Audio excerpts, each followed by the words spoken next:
يا أيها الذين آمنوا إذا نودي للصلاة من يوم الجمعة فاسعوا إلى ذكر الله وذروا البيع ذلكم خير لكم إن كنتم تعلمون. إن الحمد لله نحمده ونستعينه ونستغفره ونعوذ بالله من شرور أنفسنا ومن سيئات أعمالنا من يهده الله فلا مضل له ومن يضلله فلا هادي له وأشهد أن لا إله إلا الله وحده لا شريك له وأشهد أن محمدا عبده ورسوله أما بعد. يا أيها الذين آمنوا اتقوا الله حق تقاته ولا تموتن إلا وأنتم مسلمون. يا أيها الناس اتقوا ربكم الذي خلقكم نفس واحدة وخلق منها زوجها وبث منهما رجالا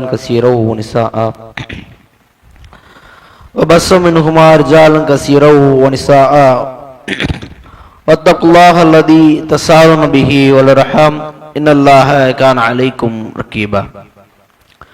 பெருமதிப்பிற்கும் பெருமரியாதைக்கும் உரிய ஏக இறைவனின் நல்லடியார்களே, அவனுடைய சாந்தியும் சமாதானமும் மற்றாத பெருங்கருணையும் நம் பெருமகனார் நபிகள் நாயகம் ஸல்லல்லாஹு அலைஹி வஸல்லம் அவர்கள் மீதும் அவர்களை தன்னால் என்றவரை பின்பற்றி வாழ்ந்து மறைந்த உத்தம தோழர்கள் மீதும் தோழியர்கள் மீதும் குறிப்பாக நம் அனைவர்கள் மீதும் உண்டாவதாக என்று கூறி எனது இந்த உரையினை ஆரம்பம் செய்கின்றேன்.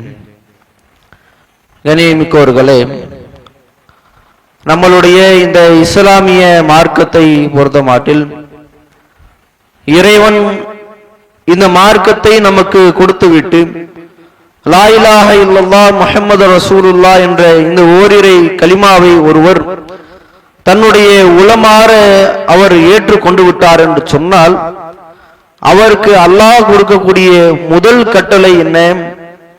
தொழுகையை நிலைநாட்டுவது. தொழுகையை குறித்து பல இடங்களிலே இறைவன் பேசுகின்றான். தொழுகையை குறித்து நபிகள் நாயகம் ஸல்லல்லாஹு அலைஹி வஸல்லம் அவர்கள் அதிகமான இடங்களில் நமக்கு வலியுறுத்துகின்றார்கள். குர்ஆனிலே எந்த இடத்தை பார்த்தாலும் அகீமுஸ் ஸலாத் இப்படின்னு பல இடங்களிலே அவர்கள் தொழுகையை நிலைநாட்டுவார்கள், ஜக்காத்தை கொடுப்பார்கள். மூமீன்கள் தொழுகை நிலைநாட்டக்கூடியவர்கள், ஜக்காத்தை வழங்கக்கூடியவர்கள். நீங்கள் தொழுகையை நிலைநாட்டுங்கள், ஜக்காத்தை வழங்குங்கள் இப்படின்னு அதிகமான இடங்களிலே இறைவன் இந்த தொழுகையை குறித்து பல இடங்களில் நமக்கு சொல்லி தருகின்றான். அப்படி என்றால் இந்த தொழுகை பொறுத்தளவிற்கு இஸ்லாத்தினுடைய அடிப்படை மிகவும் முக்கியமான ஒரு அங்கமாக இருக்கிறது. ஆனால் இந்த தொழுகையை விட ஒரு கடமையை இறைவன் நமக்கு சொல்லி இருக்கின்றான். என்ன கடமை? தொழுகையை காட்டிலும் என்ன கடமை இருக்குது?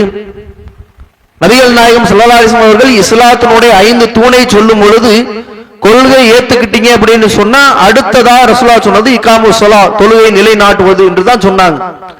தொழுகை விட அப்படி என்ன முக்கியமான கடமை என்று பார்த்தோம் என்றால் அல்லாஹ் தன் திருமறை குர்ஆனிலே சொல்லி காட்டுகின்றான்.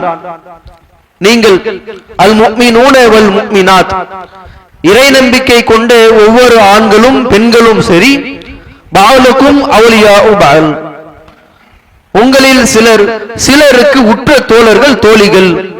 எந்த விஷயத்தில்? யஅமுரூன பில் மஅரூஃப் வ யன்ஹூன அனில் முன்கர், நன்மையை ஏவி தீமையை தடுக்கின்ற விஷயத்தில். முதல்ல அந்த மூமீன்களும் மூமினான பெண்களும் என்ன செய்வாங்க? அவர்கள் எந்த விஷயத்துல தோழர்கள் தோழிகள் என்று அல்லாஹ் எந்த விஷயத்துல சொல்றான்? நன்மையை ஏவி தீமையை தடுக்கின்ற விஷயத்துல. அடுத்த பட்சம் தான் அல்லாஹ் தஆலா சொல்லி காட்டுகின்றான், யுகீமுன ஸலாத் வ யுதூன ஸகாத், அவர்கள் தொழுகை நிலைநாட்டுவார்கள், ஜக்காத்தை வழங்குவார்கள். இப்படின்னு முதல்ல அல்லாஹ் சொல்லக்கூடியது இந்த அழைப்பு பணியை குறித்தும் தாவா பணியை குறித்தும் தான் முதல்ல அல்லாஹ் சொல்றான். இந்த விஷயத்துல தான் அவர்கள் முதல்ல நபி தோழர்கள் தோழிகள் அப்படின்னு சொல்றாங்க. அடுத்த பட்சமாகத்தான் இறைவன் இந்த தொழுகையையும் ஜக்காத்தையும் நமக்கு எடுத்துட்டு வரான். அப்ப நாம் இந்த மார்க்கத்திற்குள்ளே வந்து விட்டோம் என்றால் முதல் கடமை நமக்கு இந்த தொழுகை நிலைநாட்டுவதல்ல, முதல் கடமை நாம் கொண்ட கொள்கையை பிற மக்களுக்கு எத்தி வைப்பது. நபிகள் நாயகம் ஸல்லல்லாஹு அலைஹி வஸல்லம் அவர்கள் இந்த உம்மத்தினர்களுக்கு முதல்ல எந்த விஷயத்தை கட்டளையிட்டாங்க? அல்லாஹ் இந்த இஸ்லாத்தை நபிகள் நாயகம் ஸல்லல்லாஹு அலைஹி வஸல்லம் அவர்களுக்கு கடமையாக்கி அவர்களை நபியாக்கி நபித்துவ பட்டத்தை கொடுத்ததற்கு பின்பாக இறைவன் சொன்ன முதல் கட்டாய கடலை என்ன? அதை இறைவன் தன் திருமறையிலே சொல்லி காட்டுகின்றான். அந்திர் அஷீரத்துக்கள் அக்ரபீன், நபியே நீங்கள் முதல்ல உங்களுடைய நெருங்கிய உறவினர்களுக்கு இந்த மார்க்கத்தை எடுத்து சொல்லுங்க, அவர்களுக்கு நீங்கள் கொண்ட கொள்கையை வெளிப்படுத்துங்க. இதைத்தான் முதலாக இறைவன் நபிகள் நாயகம் ஸல்லல்லாஹு அலைஹி வஸல்லம் அவர்களுக்கு அல்லாஹ் சொல்றான். அதே கட்டளை தான் நமக்கும். பொதுவாக நபிமார்களுடைய வேலை என்ன? அவர்களை எதற்காக இறைவன் நபி என்று அழைக்கின்றான்? எதற்காக அல்லாஹ் தஆலா வஹி செய்திகளை நபிமார்களுக்கு அல்லாஹ் அனுப்புறான்? அவர்கள் அல்லாஹ்விடமிருந்து தூது செய்தியை பெற்று அவர்களுடைய உம்மத்தினர்களை வழிநடத்தணும், மார்க்கத்தின்பால் அவர்கள் அழைச்சு செல்லணும். இதுதான் எல்லா நபிமார்களுடைய வேலையா இருந்துச்சு. அதே போன்றுதான் முஹம்மது நபி ஸல்லல்லாஹு அலைஹி வஸல்லம் அவர்களான நம்மளுடைய உம்மத்திற்குண்டான தூதுவர், இவருக்கும் அதே பணிதான். ரசூல் ஸல்லல்லாஹு அலைஹி வஸல்லம் அவர்களும் இதே பணியைத்தான் செய்தார்கள். அவர்கள் கொண்ட கொள்கையை வெளிப்படுத்துவாங்க, நன்மையை ஏவுவாங்க, தீமை செய்வதை கண்டால் அதை தடுப்பார்கள்.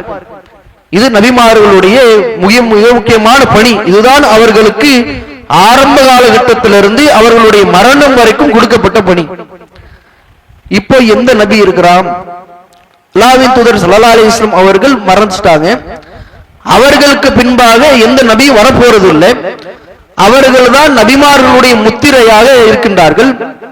அப்படி இருக்கும் பொழுது இந்த பணியை யார் செய்யறது? அதையும் அல்லாஹ் தஆலா சொல்லுகின்றான். எந்த விதத்திலே இறைவன் சொல்றார் தெரியுமா? குன்தும் ஹைர உம்மத்தின் லி உஹ்ரிஜத்தின் நாஸ், நீங்கள் தான் இருக்கின்ற எல்லா சமுதாயத்தை காட்டிலும் மிக சிறந்த சமுதாயம் என்று நபிகள் நாயகம் ஸல்லல்லாஹு அலைஹி வஸல்லம் அவருடைய உம்மத்தினர்களான நம்மளை பார்த்து அல்லாஹ் சொல்லுகின்றான். எந்த விஷயத்துல எந்த விதத்துல நம்ம எல்லா சமுதாயத்தை காட்டிலும் சிறந்தவர்கள்? இந்த வசனத்திற்கு இறை தூதர் ஸல்லல்லாஹு அலைஹி வஸல்லம் அவர்கள் விளக்கம் கொடுக்கிறாங்க. எப்படி விளக்கம் கொடுக்கிறாங்கன்னா, இன்னக்கும் தத்திம்மூன சபஈன உம்மா அன்தும் ஹைருஹா வ அக்ரமுஹா அலல்லாஹ், உங்களோடு உலக மக்களுடைய அனைத்து சமுதாயமும் உங்களோடு 70 பூர்த்தி அடையுது. மொத்தம் 70 சமுதாயமாக இந்த உலகத்துல பூர்த்தி அடைஞ்சிருச்சு. உங்களுக்கு முன்பாக 69 சமுதாயம் கடந்துருச்சு. அந்த 69 சமுதாயத்தை காட்டிலும் நீங்கள் தான் இறைவனிடத்திலேயே மிகவும் கண்ணியத்திற்குரியவர்களும் மிகவும் சிறந்தவர்களும் என்று ரசூல் ஸல்லல்லாஹு அலைஹி வஸல்லம் சொல்றாங்க. நம்மளுடைய முன் சென்ற முன்னோர்களுடைய அந்த வேலையெல்லாம் பாருங்க. 69 சமுதாயத்தை ரசூலா சொன்னாங்கல்ல, அந்த சமுதாயத்தினர்களுடைய அவர்களுக்கு கொடுக்கப்பட்ட அருக்குடைகள்லாம் கொஞ்சம் நினைவுபடுத்தி பாருங்க. ஆது சமுதாயத்திற்கு என்ன அற்புதம் கொடுக்கப்பட்டுச்சு? அல்லாஹ் அவர்களுக்கு எந்த ஒரு சமுதாயத்திற்கும் கொடுக்காத ஒரு அருக்குடை கொடுத்தான். இன்றைக்கு நம்ம வீடுகளை அமைச்சுக்கிறதுக்கு இயந்திரங்களை தேடுறோம், நவீன ரீதியான விஷயங்களை நம்ம கையாளுறோம். ஆனால் ஆது சமுதாயம் இருக்கிறாங்கல்ல, அவர்களுக்கு அல்லாஹ் கொடுத்த பலத்தை போன்று இனி யாருக்கும் அல்லாஹ் கொடுக்க மாட்டான். அவர்கள் தங்களுடைய வெற்று கரங்களாலே மலைகளை குடைந்து அதிலே அவர்கள் வீடு அமைச்சாங்க. இது அவர்களுக்கு கொடுக்கப்பட்ட அற்புதம். அவர்களுக்கு இறைவன் பால் கொடுக்கப்பட்ட மிக முக்கியமான ஒரு அருக்குடை. சமுதாயத்திற்கு இறைவன் தன் புறத்திலிருந்து ஒரு பிராணியை, ஒரு ஒட்டகத்தை இறக்கினான். இது அவர்களுக்கு கொடுக்கப்பட்ட அற்புதம். மூசா அலைஹிஸ்ஸலாம் அவர்களுடைய பனு இஸ்ராயல் என்ற இந்த சமுதாயத்திற்கு என்ன கொடுக்கப்பட்டுச்சு? அல்லாஹ்வே இன்னொரு இடத்துல பனு இஸ்ரவேலர்களை பல அருக்குடைகள் மூலியமாக நம்ம சிறப்பிச்சிருக்கிறோம். கிட்டத்தட்ட 9க்கும் மேற்பட்ட அற்புதத்தை மூசா நபி அவர்கள் மூலியமாக இறைவன் அவர்களுக்கு நிகழ்த்தி காண்பித்தான். கடலை பிளக்கக்கூடிய இந்த காட்சியை இன்றைக்கு நம்மால் பார்க்க முடியுமா? எத்தனையோ பல நவீனங்கள் வளர்ந்திருக்குது. நம்மளால நேர்ல அந்த மாதிரியான ஒரு விஷயத்தை பண்ண முடியுமா? அதை இறைவன் அந்த சமுதாயத்திற்கு காண்பித்தான். இறந்த மனிதரை மறுபடியும் அல்லாஹ் தஆலா உயிர்ப்பித்து, நான் இன்ஷா அல்லாஹ் நிச்சயமாக மறுமையிலே அனைத்து மக்களையும் மரணிக்க செய்து பிறகு உயிர்ப்பிப்பேன் என்பதை அல்லாஹ் அந்த சமுதாயத்திற்கு லைவ் டெலிகாஸ்ட் மூலியமாக அதை காமிச்சான், அதை நிரூபணம் செஞ்சான். இவ்வளவு சமுதாயம் இவ்வளவு அருக்குடைகளை தன்னுடைய கண் முன்னால வச்சு பார்த்திருக்கிறாங்க. பாறையிலிருந்து தண்ணீர் வருவதை அவர்கள் தன்னுடைய கண்ணால பார்த்தார்கள்.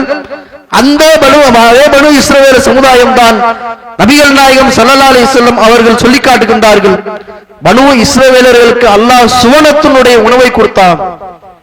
எதை ரசூலுல்லாஹ் சொன்னாங்க? மன்னு செல்வாவை தான் சொன்னாங்க. மன்னு செல்வாவை குறித்து அல்லாஹ் குர்ஆன்ல பேசுறான்ல, மூசா அலைஹிஸ்ஸலாம் அவர்களிடத்திலே உணவிற்காக அவர்களுடைய தோழர்கள் கேட்ட பொழுது, நாம் நம்மளுடைய சுவனத்திலிருந்து இந்த மண்ணு செல்வா என்ற இந்த உணவை இறக்கினோம். அல்லாஹ் குர்ஆனிலே பேசி காட்டுகின்றான். இப்படி அவர்கள் உலகத்திலே வாழும் பொழுது சுவனத்தினுடைய உணவை அவர்கள் ருசித்தார்கள். இவ்வளவு பெரிய சிறப்பை காட்டிலும் நமக்கு என்ன சிறப்பு வழங்கப்பட்டுச்சு? அல்லாஹ் ஏன் நம்மை பார்த்து சிறந்த சமுதாயம் சொல்லணும்? இந்த 69 சமுதாயத்தை காட்டிலும் நம்மளிடத்துல என்ன சிறப்பு இருக்குது? அதை அல்லாஹ் தன் திருமறையிலே சொல்லி காட்டுகின்றான். உஹர்ஜத்தில் இன்னாஸ், நீங்கள் இந்த மார்க்கத்தை பிற மக்களுக்கு எடுத்து சொல்ற இந்த வேலையை செய்றீங்க, மக்களுக்கு இந்த கொள்கையை வெளிப்படுத்துகின்றீர்கள். தஅமுரூன பில் மஅரூஃப் வ தன்ஹவுன அனில் முன்கர், நன்மையை ஏவி தீமையை தடுக்கிறீங்க. இது நபிமார்களுடைய பணி. அந்த நபிமார்களுடைய பணியை நீங்க செய்யறீங்கல்ல, அதற்காகத்தான் இறைவன் நம்மை இருக்கிற எல்லா சமுதாயத்தை காட்டிலும் சிறந்த சமுதாயம் என்று பேசுகின்றான். அல்லாஹ்வின் தூதர் ஸல்லல்லாஹு அலைஹி வஸல்லம் அவர்கள் எப்பொழுது இந்த இஸ்லாமிய மார்க்கத்தை எடுத்தார்களோ, அவர்களுக்குண்டான கொள்கையாக ஏற்று தன்னுடைய நபி என்ற அந்த பட்டத்தை, அந்த பொறுப்பை ஏற்று இந்த கொள்கையை வெளிப்படுத்த ஆரம்பித்தார்களோ, அந்த நாள் முதல் அவர்கள் மரணிக்கின்ற வரைக்கும் எத்தனையோ பல சோதனைகளுக்கு இந்த கொள்கையை வெளிப்படுத்துற ஒரு காரணத்திற்காக ஆளானார். ஆனால் இதை அல்லாஹ் சிறப்பு என்று பேசுகின்றான். அழைப்பு பண்ணி செஞ்சோம், மார்க்கத்தை எடுத்து சொல்றோம், பிறர் செய்யற தப்ப நம்ம தட்டி கேட்டோம் அப்படின்னா அவன் நம்மளை கொஞ்சுவானா, நம்மளை ஏத்துப்பானா? நம்மளுடைய உறவினர்கள் தவறு செய்யறாங்க, மார்க்கத்துக்கு முரணான காரியம் செய்யறாங்க, நம்மளுடைய உறவினர்கள் வரதட்சணை திருமணத்துக்கு போய் கலந்து கொள்றாங்க, வரதட்சணை திருமணத்தை அவர்கள் நடைமுறைப்படுத்துறாங்க, பித்அத்தான காரியங்களுக்கு அவர்களே முன்னின்று செய்கின்றார்கள், ஷிர்கான வணக்கங்களை அவர்கள் வணக்கம் என்று அவர்கள் நினைத்து தன்னுடைய வாழ்க்கையிலே நடைமுறைப்படுத்துறாங்க. இதையெல்லாம் நாம் பார்த்து அல்லாஹ் எனக்கு கொடுத்திருக்கக்கூடிய சிறப்பை நான் வெளிப்படுத்த போறேன் அப்படின்னு சொல்லி போய் நம்மளுடைய மார்க்கத்தில் உள்ள விஷயத்தை எடுத்து சொன்னோம் அப்படின்னா அவன் நம்மளை ஏதாவது சொல்லுவானா? அவன் நம்மளை தூக்கி கொஞ்சுவானா? அவன் நம்மளை ஏத்துப்பானா? அவன் நம்மளுடைய உறவை பேணி நடப்பானா? ஆனால் இதைத்தான் அல்லாஹ் தஆலா சிறப்பு என்று பேசுறான். இந்த ஒரு காரணத்திற்காகத்தான் அல்லாஹ் சிறந்த சமுதாயம் என்று இந்த பட்டத்தை நமக்கு கொடுத்திருக்கின்றான். ஆனால் இந்த சிறந்த சமுதாயம் இந்த பட்டத்தை வைத்துக் கொண்டு இன்றைக்கு எத்தனை மக்கள் மார்க்க பிரச்சாரம் செய்கிறோம்? தனி நபராக இருந்து எத்தனை பேர் நம்மளுடைய குடும்பத்திலிருந்து, நம்மளுடைய உறவினர்கள் இருந்து, நம்மளுடைய நண்பர்கள் இருந்து, நம்மளுடைய உற்றார் சுற்றார் என்று நம்மளுடைய அண்டை வீட்டுக்காரர்கள் இருந்து எத்தனை பேருக்கு நம்ம இந்த கொள்கையை எடுத்து சொன்னோம்? இந்த இஸ்லாத்தை ஏத்துக்கங்க, மார்க்கத்தில் இதெல்லாம் சொல்லப்பட்டிருக்குதுங்க, கொள்கையை ஏத்து நடங்க இப்படின்னு சொல்லி எத்தனை பேருக்கு நம்ம சொல்லியிருப்போம்? நம்மளுடைய உறவினர்கள் வரதட்சணை திருமணத்திற்கு அழைச்சு வருவாங்க, நம்ம என்ன செய்வோம்? அந்த திருமணத்துக்கு போக கூடாது. ஆனா நம்ம என்ன செய்வோம்? இன்ஷா அல்லாஹ் வரேங்க அப்படின்னு சொல்லி பத்திரிகையை வாங்கி வச்சுட்டு அமைதியா இருந்துருவோம், போக மாட்டோம். அதே சமயம் அந்த தீமையிலிருந்து நம்ம தவிர்த்துட்டோம், நம்மளுடைய உறவினர்களை தவிர்க்கணுமா இல்லையா? அந்த பணியை செஞ்சோமா? நீங்க ஏன் அதை செய்யறீங்க அப்படின்னு கேட்டோமா? அந்த தவறை ஏன் நீங்க பண்றீங்க அப்படின்னு நம்ம பேசுறோமா? இதற்கும் அல்லாஹ் நாளை மறுமையிலே குற்றம் பிடிப்பான். ஏன்? இதுதான் தொழுகை காட்டிலும் மிக முக்கியமான வணக்கமாச்சே. தொழுகைக்கு அல்லாஹ் எவ்வளவு கடுமையாக ஒரு புடியை இறைவன் நாளை மறுமையிலே வைத்திருக்கின்றானோ அதே போன்ற புடிதான் இதற்கும். அஹ்லு சபத்தை பற்றி நம்ம கேள்விப்படுத்திருக்கோம். சனிக்கிழமை வாசிகள் எத்தனையோ பல பயான்கள்ல கேட்டிருப்போம்.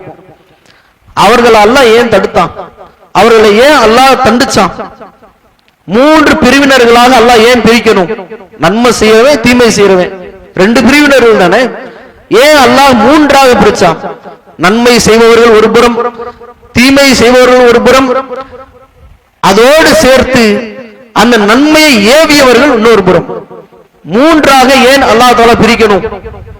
அல்லாஹ் சொன்ன கட்டளையை ஒருவன் நடைமுறைப்படுத்துறான். சனிக்கிழமை அன்று மீன் பிடிக்காத அப்படின்னு அல்லாஹ் கட்டளை போட்டான். அதை ஒரு பிரிவினர்கள் என்ன செய்யறாங்க, கடைபிடிச்சு நாங்க இனிமேல் சனிக்கிழமை மீன் பிடிக்க மாட்டோங்க இப்படின்னு அமைதியா வீட்டுல உட்கார்ந்துக்கிட்டான். இன்னொருத்த என்ன செஞ்சான், அல்லாஹ்வுடைய கட்டளையை மீறி மீன் பிடிக்க ஆரம்பிச்சான். அல்லாஹ்வுடைய கட்டளையை மீறிட்டான்ல, வரம்பு மீறிட்டான்ல, அவன் தீமை செஞ்சுட்டான், அவனுக்கு நீங்க தண்டனை கொடுக்கணும், அது நியாயம். இவன் தீமையே செய்யல, வீட்டுல அமைதியா இருக்கிற, அல்லாஹ்வுடைய வரம்பை மீறல, இருந்தாலும் இவனுக்கும் ஏன் அல்லாஹ் தண்டனை கொடுக்கணும்? இந்த பிரிவினர்களை ஏன் அல்லாஹ் தஆலா தண்டிக்கணும்? 3ஆவதாக அந்த பிரிவினரை ஏன் அல்லாஹ் விடணும்? அவர்கள் தீமையை விட்டு அவர்கள் தவிர்த்தும் இருந்தாங்க, அந்த தீமையை விட்டு தவிர்க்க சொல்லி பிரச்சாரமும் செய்தார்கள். இதற்காகத்தான் அல்லாஹ் தஆலா இவ்வளவு பெரிய செட்டப்பை அந்த சனிக்கிழமை வாசிகளுக்கு வைத்தான். இந்த சோதனை அவர்களுக்கு மத்தியிலே இறைவன் நடைமுறைப்படுத்தி அதை பின்வரக்கூடிய மக்களுக்கு ஒரு சான்றாக, ஒரு படிப்பனையாக அல்லாஹ் ஆக்குவதற்காகத்தான் அந்த சோதனை காலத்தை அல்லாஹ் நிர்வகிச்சான். அதே போன்றுதான் நாம் நம்மளுடைய வாழ்க்கையிலே வாழும் பொழுது எவ்வளவு பெரிய தீமைகளை நாம் கண் முன்னால பார்க்கலாம். நன்மை செய்தால் மட்டும் பத்தாது, அந்த நன்மையை பிற மக்களுக்கு ஏவணும். தீமையிலிருந்து நாம் தவறுந்து கொண்டால் மட்டும் பத்தாது, அதற்கு அல்லாஹ் தஆலா கூலி கொடுத்துட மாட்டான். அந்த தீமை செய்பவர்களை நாம் தடுத்து நேர்வழிப்படுத்துவோம் என்றால் அதற்கு இறைவன் கூலி கொடுப்பான்.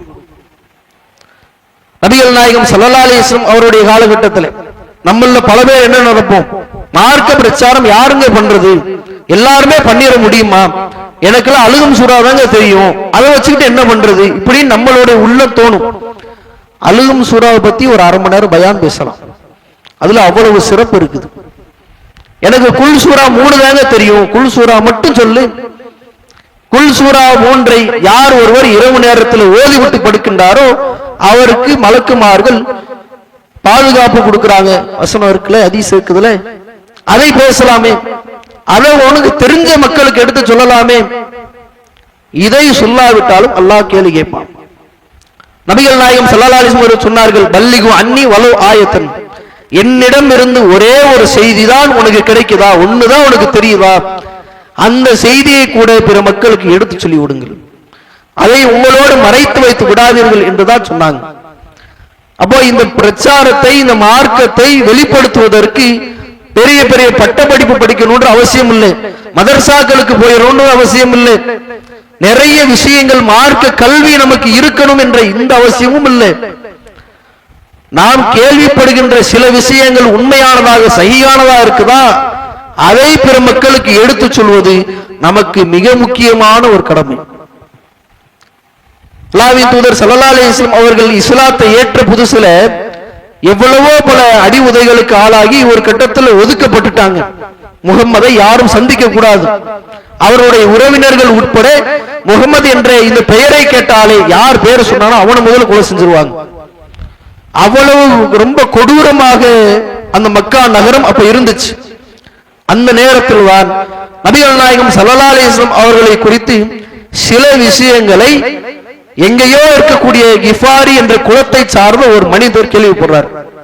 அபூதர் என்று சொல்லக்கூடிய ஒரு நபி தோழர். அவர் அந்த நேரத்தில் இஸ்லாத்தை ஏத்துக்கல, மார்க்கத்தை பத்தியான சில விஷயங்கள் தெரியுது. முகமதுன்னு ஒருத்தர் இருக்கிறாரு, அவர் ஏதோ புது கொள்கையை சொல்லிக்கிட்டு இருக்கிறாரு. ஏன், குறைஷி குலத்தினுடைய பிரதானமான கொள்கை என்ன, சிலை வழிபாடுதான். அப்ப அதற்கு எதிர்த்து இவர்கள் புது கொள்கையை ஓரிரை கொள்கைன்னு பேசிக்கிட்டு இருக்கிறாரு அப்படின்னு சொல்லி சில விஷயங்கள் அவங்களுக்கு எட்டுது. அப்ப தன்னுடைய சகோதரரை அனுப்பிச்சு, யார் அந்த கொள்கையை சொல்றாரு இதெல்லாம் பார்த்துட்டு வா அப்படின்னு சொல்றாங்க. அந்த சகோதரன் போய் நொலிப்புல் மேய்ற மாதிரி கொஞ்சோன்னு மட்டும் தெரிஞ்சுக்கிட்டு வந்துடுறாரு. வந்து அபூதர் இடத்துல என்ன சொல்றாரு, முகமதுன்னு ஒருத்தர் இருக்கிறார், அவர் பெருசாலாம் எதுவும் சொல்ல, நன்மையை ஏவுறாரு, தீமையை தடுக்கிறாரு அப்படின்னு சொல்லி லேசா மொட்டையை முடிச்சுட்டு போயிடுறாங்க. அப்ப அபூதர் கிஃபார் என்ன செய்யறாங்க, தானே தன்னுடைய பொருட்களை எல்லாம் எடுத்துக்கொண்டு மக்கா நகரத்துக்கு போறாங்க. அங்கே காபத்துல்லா பக்கத்துல அருகில் அமர்ந்து அங்க தன்னுடைய உணவை முடிச்சுக்கிறாங்க. கிட்டத்தட்ட 2 நாட்கள் உணவு இல்லை, உணவு தீந்துருச்சு. வெறும் ஜம்சம் தண்ணீரை வைத்து 2 நாட்கள் ஓட்டிடுறாங்க. மக்கள் எல்லாம் பார்த்துட்டு போறாங்க.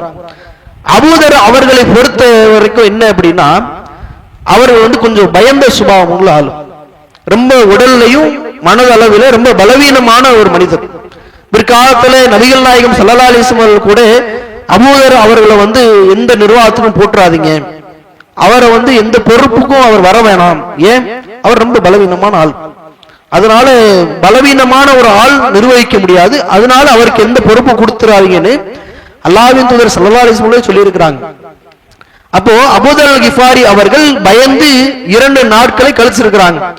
அப்ப அலி ரலியல்லாஹு அவர்கள் முதல் நாளும் பார்க்கறாங்க, 2வது நாளும் பார்க்கறாங்க. இவர் ஊருக்கு புதுசு மாதிரி தெரியுது, கொஞ்சம் விசாரிச்சு பார்ப்போம் அப்படின்னு சொல்லி விசாரிக்கிறாங்க. அப்போ அபூதர் கிஃபாரி அவர்கள் நடந்த விஷயத்தை, எதுக்காக அவர் வந்திருக்கிறார்ன்றத தெரிவிக்கிறார். அப்போ நீங்க நேர்வழியை நோக்கி தான் வந்திருக்கீங்க, கொள்கையை பத்தி தெரிஞ்சுக்கணுமா, இஸ்லாத்தை பத்தி தெரிஞ்சுக்கணும், வாங்க உங்களை அழைச்சிட்டு போறேன் அப்படின்னு சொல்லி ரசூல் ஸல்லல்லாஹு அலைஹி வஸல்லம் முன்னால அவர் அமர வச்சிடறாங்க. அப்ப அல்லாஹ்வின் தூதர் இருக்கிற எல்லா செய்திகளையும் எடுத்து சொல்றாங்க. மார்க்கம்னா என்ன, மார்க்கத்துல நம்ம என்ன செய்யணும், மிக முக்கியமாக இந்த அழைப்பு பணி குறித்தும் சொல்லிடுறாங்க. அவர்களுக்கு இது எல்லாம் கேட்ட உடனே அபூதர் கிஃபாரி அவர்களுடைய உள்ளத்தில் என்ன தோணுவனா, உடனே இந்த கொள்கையை மக்களுக்கு எடுத்து சொல்லிடணும், அப்படிதான் அவருடைய உள்ளம் அப்படி ஏகிக்கிட்டு இருந்துச்சு. ஆனால் நபிகள் நாயகம் ஸல்லல்லாஹு அலைஹி வஸல்லம் என்ன சொன்னாங்க தெரியுமா, அழைப்பு பணிக்கு அதிகமாக ஆர்வம் ஊட்டக்கூடிய ரசூலுல்லாஹ்வே அப்ப என்ன சொன்னாங்க, யா அபூதர் வகுதும் ஹாதல் அம்ரே, நான் சொன்ன இந்த விஷயத்தெல்லாம் அப்படியே மறைச்சிருங்க, யார் இடத்துலயும் சொல்லிடாதீங்க. இன்ஷா அல்லாஹ் ஒரு நாள் வர்ஜி இலா பலதிக ஃபைதா பலகக துஹூருனா ஃபஅக்பில், நீங்க உங்களுடைய ஊருக்கு திரும்பி போயிருங்க, இன்ஷா அல்லாஹ் ஒரு காலம் நான் இந்த மக்கமா நகரத்தை என் வசப்படுத்துவேன், இந்த நகரத்திலே இஸ்லாத்தினுடைய கொடி பறக்கும், இஸ்லாமிய மார்க்கத்தை பல மக்கள் பின்பற்றுவாங்க, அப்போ கொள்கையை நாம் எந்த ஒரு தங்கு தடையும் இல்லாமல் நிம்மதியா சொல்ற ஒரு சூழல் இருக்கும்ல, அப்போ உங்களை அழைக்கிறேன், அப்போ வாங்க அப்படின்னு சொல்லி ரசூல் அனுப்பி விடுறாங்க. எந்த விஷயத்தையும் யாருக்கும் சொல்லிடாதீங்க அப்படின்னு தான் சொல்லி அனுப்புறாங்க. ஆனால் அபூதர் கிஃபாரி அவர்கள் அப்ப என்ன சொன்னாங்க தெரியுமா, பயந்த சுபாவமான ஆளு, அவர் சொல்லி காட்டுகின்றார், ஃபகுல்து, அல்லாஹ்வின் தூதருடைய வாயிலிருந்து இந்த விஷயத்தை நான் கேட்ட உடனே நான் அப்போது ரசூலுல்லாஹ்விடத்தில் சொன்னேன், வல்லதி பஅஸக பில் ஹக், சத்தியத்தை கொண்டு உங்களை அனுப்பியவன் மீது ஆணையிட்டு சொல்கின்றேன். என்ன, அல்லாஹ் மீது ஆணையிட்டு சொல்றேன், லா அஸ்ஹுரன்ன பைன அதுஹுரிஹிம், நான் கொண்ட இந்த இஸ்லாமிய கொள்கையை பிற மக்களுக்கு நான் நிச்சயமாக வெளிப்படுத்துவேன். அழைப்பு படி அவர் செய்ய போல, வாங்க இஸ்லாத்தின் பக்கம் வாங்கன்னு சொல்லல, அவர் கொண்ட கொள்கை வெளிப்படுத்தும், நான் இஸ்லாத்தை தள்ளிவிட்டேன், இந்த விஷயத்தை எல்லாருக்குமே தெரிவிக்கணும்னு விரும்பினார். இப்ப உடனே ஒரு பள்ளிவாசல் நுழைஞ்சிடறாங்க. பள்ளிவாசல்ல ஃபுல்லா என்ன ஆகுது, குறைஷ் குல மக்களா இருக்கிறாங்க.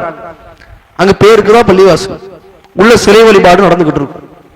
அப்ப அதற்குள்ள அவர் நுழைந்து என்ன சொல்றாருன்னா, லா இலாஹ இல்லல்லாஹ் முஹம்மது ரசூலுல்லாஹ், நான் இந்த கொள்கையை ஏத்துக்கிட்டேன், அல்லாஹ்வை தவிர்த்து வேறு இறைவன் இல்லை, இந்த முகம்மது என்ற இந்த மனிதர் இறைவனுடைய தூதர் என்றும் அவனுடைய அடிமை என்றும் நான் சாட்சி சொல்கிறேன் என்று உடனே அவர்கள் சொன்ன மறுகணமே, கூமு இலா ஹாத சாவி, இந்த மதம் மாறியவரை அடித்துக் கொள்ளுங்கள் என்று எல்லா மக்களும் பாயிறாங்க அவர் மேல.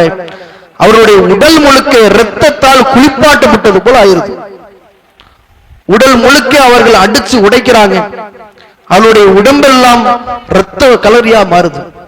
எங்க இருந்தோ அப்பாஸ் ரலியல்லாஹு பார்க்கிறாங்க, உடனே அங்க இருந்து வந்து எல்லா மக்களையும் தள்ளிவிட முயற்சி பண்றாங்க, எந்த பிரயோஜனமும் இல்லை. உடனே என்ன செய்யறாங்கன்னா அபூதர் கிஃபாரி மேல படுத்துறாங்க, அவருக்கு விழ வேண்டிய அடியெல்லாம் அப்பாஸ் அவர் மேல விழுகுது. அதற்கு பின்பாக அழைச்சிட்டு போயிடுறாங்க. நம்ம என்ன செய்வோம், கொள்கை ஒரு எடுத்துதான் சொன்னோம், யாரையும் இந்த மார்க்கத்துக்கு வாங்கன்னு கூட அழைக்கல, உடனே இப்படி ரியாக்ட் பண்ணிட்டாங்களே, பேசாம ஊரை நோக்கி போயிருவோம், இப்படிதான் நம்மளுடைய உள்ளம் தோணும். ஆனால் மறுநாளும் அதே பள்ளிவாசலுக்கு போய் இன்னி அஷ்ஹது அல்லா இலாஹ இல்லல்லாஹ் வ அஷ்ஹது அன்ன முஹம்மதன் அப்துஹு வ ரசூலுஹு, அல்லாஹ்வை தவிர்த்து வேறு இறைவன் இல்லை என்றும் இந்த மார்க்கத்தை சொல்லக்கூடிய தூதுவர் அல்லாஹ்வின் தூதரான இந்த முஹம்மது என்றும் அல்லாஹ்வுடைய அடிமை என்றும் நான் சாட்சி சொல்றேன், நான் இந்த கொள்கையை ஏத்துக்கிட்டேன்னு மறுபடியும் அவர்கள் இஸ்லாத்தை ஏற்ற விஷயத்தை தெளிவுபடுத்துறாங்க. கோமோ இலா ஹாத சாபி, எழுந்து போய் இந்த மதம் மாறியவரை அடித்துக் கொள்ளுங்கள் என்று குறைஷ் குல மக்கள் மறுபடியும் அவர்கள் மேல பாயிறாங்க. மறுபடியும் அவர்களுடைய உடல் முழுக்க இரத்தத்தால குளிப்பாட்டப்படுது, இரத்த கலரியாக அவருடைய உடல் மாறுது, அந்த அளவிற்கு அடிச்சு கொள்றாங்க. அந்த நேரத்தில் அபூதர் கிஃபாரி அவர்கள் சொல்லி காட்டுகின்றார்கள், அவர்கள் அடித்த அடியில எங்க என்னுடைய உயிர் என்னை விட்டு போயிருமோ நான் நினைச்சேன், அந்த அளவிற்கு மிக மோசமாக என்ன நடத்துறாங்க அப்படின்னு அபூதர் கிஃபாரி அவர்கள் பிற்காலத்துல எடுத்து சொல்றாங்க நமக்கு. இப்படி அன்றைய காலகட்டத்தில் இஸ்லாத்தை பற்றி சில விஷயங்கள் தான் தெரிஞ்சிருச்சு. அந்த நேரத்தில் அபூதர் கிஃபாரி அவர்கள் இஸ்லாத்தை ஏற்ற புதுசுல தொழுகைனா என்னன்னே யாருக்கும் தெரியாது. ஏன் அல்லாஹ்வின் தூதர் இன்னும் மெஹராஜ் பயணத்துக்கே போகல, மெஹராஜ் பயணம் போனதுக்கு பிறகுதான் தொழுகையே கடமையாக்கப்பட்டுச்சு. இப்படி தொழுகைக்கு முன்பாகவே இந்த அழைப்பு பணி குறித்து அவர்களுக்கு தெரிவிக்கப்பட்டது. அந்த விஷயத்தினுடைய முக்கியத்துவத்தையும் மகத்துவத்தையும் அபூதர் கிஃபாரி அவர்கள் உளமாறு புரிந்து கொண்டு அதை மக்களுக்கு எடுத்து சொன்னார்கள். எனவே இதே போன்ற உறுதி நம்மளுடைய உள்ளத்தில் வேண்டும். இன்ஷா அல்லாஹ் வருகின்ற காலங்களில் நன்மையை ஏவி நன்மையை மட்டும் செய்யக்கூடிய அடியார்களாக மட்டும் அல்லாமல் தீமையையும் தடுக்கக்கூடிய நன்மக்களாக நாம் இருக்க வேண்டும் என்று கூறி எனது முதல் உரையினை முடித்துக் கொள்கிறேன். ஆகிர் தஅவானா அல்ஹம்துலில்லாஹி ரப்பில் ஆலமீன். அஸ்ஸலாமு அலைக்கும் அஸ்ஸலாமு அலைக்கும் வரஹ்மத்துல்லாஹி வபரகாத்துஹு. கண்ணியமிக்கவர்களே, தொழுகை விட மிக முக்கியமான கடமையாக இறைவன் நமக்கு இந்த அழைப்பு பணியை கடமையாக்கியிருக்கின்றான். நம்மில் பலருடைய உள்ளத்திலே இன்றைக்கு நாம் வாழக்கூடிய நவீன காலகட்டத்தில் மார்க்கத்தை எடுத்து சொன்னால் எடுத்து சொல்பவர்கள் 1000 பேர் இருந்தாலும் கேட்பவர்கள் மிக குறைவாக இருக்கிறாங்க. கொள்கை எவ்வளவுதான் நம்ம எடுத்து சொன்னாலும் அதை இந்த காதுல வாங்கி இந்த காதுல விட்டுட்டு போயிடுறாங்க. பெருசா நம்மளுடைய மார்க்கம் ரீச் ஆக மாட்டேங்குது. இஸ்லாத்தை பிற மக்களுக்கு எடுத்து சொல்வதில் சோர்வடைஞ்சு போயிடுறோம். இந்த எண்ண ஓட்டங்கள்னாலே நாம ஆலிமா இல்லை, நமக்கு எந்த அளவுக்கு அதிகமான மார்க்கம் நமக்கு தெரியல, அதோடு சேர்த்து நம்மளுக்கு தெரிஞ்ச விஷயத்தை சொன்னாலும் இங்க கேட்கறதுக்கு எத்தனை பேர் இருக்கிறாங்க. இந்த எண்ணோட்டங்கள் எல்லாம் நம்மை எதை நோக்கி கொண்டு போகுது என்றால் இந்த அழைப்பு பணியை முழுமையாக நாம் மூடி வைப்பதற்குண்டான வேலையை செய்து. இதெல்லாம் நம்மளுடைய எண்ணோட்டம் இல்லை, சைத்தானுடைய ஊசலாட்டத்தின் மூலியமாக கொள்கையை விட்டு நம்மை பின்தள்ளக்கூடிய வேலையை சைத்தான் செய்யறான்.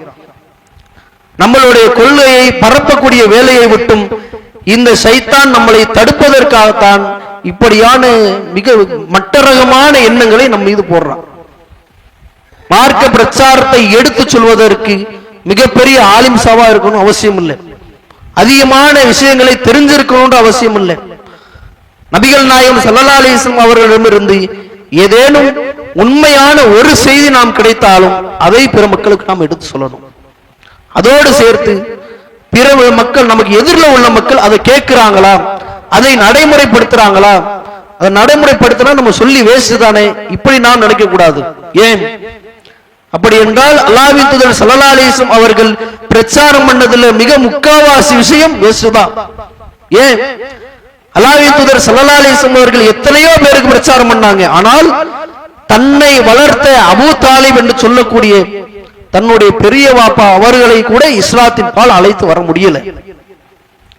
தன்னை பெற்ற தாய் தந்தையர் இஸ்லாத்தை அவர்களால் ஏற்றுக்கொள்ள முடியல.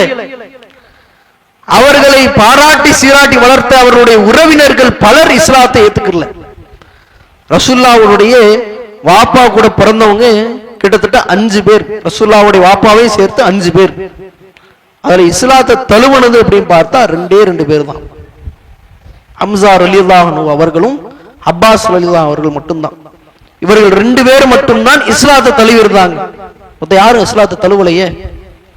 அபு தாலிப் அவர்களுக்கு அவர்களுடைய மரண தருவாய் வரைக்கும் ரசூல் ஸல்லல்லாஹு அலைஹி வஸல்லம் அவர்கள் இறங்கி போய் மார்க்கத்தை எடுத்துக்கங்க, இந்த கொள்கையை ஏத்துக்கங்க, லா இலாஹ இல்லல்லாஹ் முஹம்மது ரசூலுல்லாஹ், இந்த ஒரே ஒரு வார்த்தையை சொல்லிருங்க, இந்த ஒரு வார்த்தையை வைத்து நான் இறைவனிடத்திலே வாதாடுவேன், உங்களுக்காக வாதாடுவேன். என்னுடைய பெரிய தந்தை இஸ்லாத்தை தழுவி விட்டார் என்று அல்லாஹ்விடத்திலே நான் போராடி பார்க்கிறேன். குல் லா இலாஹ இல்லல்லாஹ், லா இலாஹ இல்லல்லாஹ் ஒரு வார்த்தை சொல்லிருங்களேன் அப்படின்றாங்க. அபூ ஜஹல், இப்னு உமையா போன்ற இந்த மக்களால அபூ தாலிப் அவருடைய மூளை மழுங்கடிக்கப்படுது. அவர்கள் அவருடைய கொள்கையிலேயே மரணிக்கக்கூடிய ஒரு நிலைமை ஏற்படுது. இறுதியில இறை மறுப்பிலேயே அவர்களுடைய ரூஹ் பிரிஞ்சிருது. அப்பையும் ரசூல் ஸல்லல்லாஹு அலைஹி வஸல்லம் என்ன சொன்னாங்க, நீங்க இஸ்லாத்தை தழுவாம மரணிச்சிட்டீங்க, இருந்தாலும் உங்களுக்காக நான் அல்லாஹ்விடத்திலே பிரார்த்தனை செய்து கொண்டே இருப்பேன். எது வரைக்கும் என்றால் நான் தடுக்கப்படுகின்ற வரைக்கும். அப்போ அல்லாஹ்வின் தூதர் ஸல்லல்லாஹு அலைஹி வஸல்லம் அவர்களுக்கு கூட அந்த பாக்கியம் கிடையாது. யாரையும் நேர்வழிப்படுத்தக்கூடிய சக்தி நபிமார்களே இருந்தாலும் அவர்களுக்கு கிடையாது.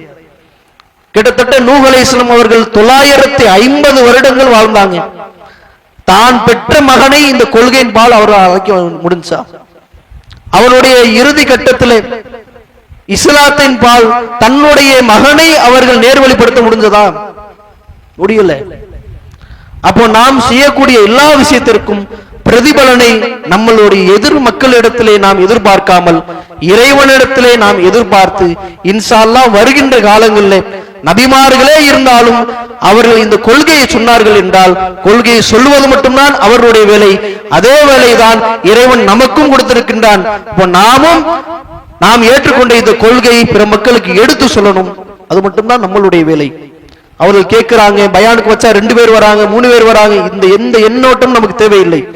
என்றால் இந்த எண்ணோட்டம் எல்லாம் நமக்கு பின்பாக சைத்தான் இருந்து நமக்காக வேலை செய்கின்றான். நம்மளுடைய எண்ணங்களை அவனுக்கு ஏற்றார் போல் அவனுக்கு சாதகமாக பயன்படுத்துகின்றான் என்று நாம் எண்ணிக்கொண்டு இந்த மார்க்கத்தை பிற மக்களுக்கு எடுத்து சொல்வதில் எந்த ஒரு சோடையும் போடாமல் அல்லாஹ்வின் தூதர் ஸல்லல்லாஹு அலைஹி வஸல்லம் அவர்களுக்கு இறைவன் கட்டளையிட்ட இந்த விஷயம் நாம் அல்லாஹ்வின் தூதருடைய மிக சிறந்த சமுதாயமாக நாம் இருக்கிறோம் என்ற இந்த எண்ணோட்டத்தோடு இனி வரக்கூடிய காலங்களில் தனி நபராக இருக்கக்கூடிய ஒவ்வொரு இளைஞனும் ஒவ்வொரு வயோதிகனும் ஒவ்வொரு சிறுவரும் சேர்ந்து அனைத்து மக்களும் தனி நபராக இருந்தாலும் நாமும் பிரச்சாரம் செய்ய முடியும் என்ற இந்த எண்ணத்தோடு இந்த அழைப்பு பணியை இன்று முதல் தொடங்கக்கூடிய நன்மக்களாக நாம் இருக்கணும்.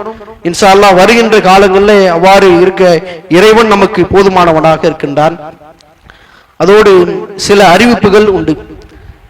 SIR சம்பந்தமான சில விஷயங்களை நாம் வலைதளங்கள்ல கேள்விப்பட்டிருப்போம். இந்த SIRக்காக நம்மளுடைய ஜமாத்தினர்கள் சார்பாக சில முகாம்களை ஏற்படுத்தி அந்த ஃபார்மை எப்படி ஃபில்அப் பண்ணணும், எப்படி அரசாங்கத்தை அணுகி அதை கொடுக்கணும் என்ற இந்த வழிகாட்டுதலை சில முகாம்கள் நம்மளுடைய முஹல்லாக்களையும் அதிகமான இடங்கள்ல வைக்கிறாங்க. அதோடு நம்மளுடைய கிளையிலையும் இந்த முஹல்லாவை ஏற்படுத்தியிருக்கின்றார்கள். எனவே இன்ஷா அல்லாஹ் அந்த முகாமுக்கு போய் உங்களுடைய இந்த ஃபார்மையும் ஃபில்அப் பண்ணிக்கோங்க. அடுத்தபட்சமாக மதுரையிலே கிரைம் பிரான்ச் என்று சொல்லக்கூடிய ஒரு கிளையில இறை இல்லத்தை ஏற்படுத்துவதற்காக அங்க நிர்வாகிகள் ரொம்ப சிரமத்தில் இருக்கிறாங்க. இன்ஷா அல்லாஹ் அவர்களுக்கும் அவருடைய அந்த இறை இல்லத்தை அவர்களுக்குரியானது இல்லை. அவர்கள் தன்னுடைய வீட்டை அமைப்பதற்காக நம்மளிடத்துல பொருளாதாரத்தை கேட்டு வரல. அல்லாஹ்வுடைய இந்த ஆலயத்தை அவர்கள் எழுப்புவதற்காக அவர்கள் பாடுபடுறாங்க. எனவே அது வேற ஒரு கிளை, வேற ஒரு மாவட்டம் என்று நாம் பார்க்காமல் நாம் பள்ளிவாசலை மட்டும் நாம் உற்று நோக்கி அதற்கான பொருளாதாரத்தை அதிகமாக திரட்டி இன்ஷா அல்லாஹ் வருகின்ற அடுத்த ஜும்மாவுல உங்களுடைய பொருளாதாரத்தை அதிகமாக கொடுங்க. இறைவன் இந்த பள்ளிக்காக ஒரே ஒருவர் 1 ரூபாய் கொடுத்தாலும் அதை நாளை மறுமையிலே மிக பெரும் குவியலாக மாற்றி நமக்கு கொடுப்பான். அது மட்டுமில்லாமல் ரசூல் ஸல்லல்லாஹு அலைஹி வஸல்லம் என்ன சொன்னாங்க, யார் ஒருவர் அல்லாஹ்வுடைய ஆலயத்தை இந்த உலகத்திலே ஒரு சின்ன சதுரடிக்கு நாம் கட்டினாலும் கூட இறைவன் நாளை மறுமையிலே அந்த ஒரு நபருக்காக மட்டும் ஒரு மாளிகை அல்லாஹ் எழுப்புகின்றான். எனவே நாம் இன்ஷா அல்லாஹ் இந்த மாளிகைக்கு நாம் போட்டி போடக்கூடிய நன்மக்களாக நாம் இருக்க வேண்டும் என்று கூறி எனது உரையினை முடித்துக் கொள்கிறேன். வாஹிரு தஅவானா அல்ஹம்துலில்லாஹி ரப்பில் ஆலமீன். அஸ்ஸலாமு அலைக்கும் வரஹ்மத்துல்லாஹி வபரகாத்துஹு.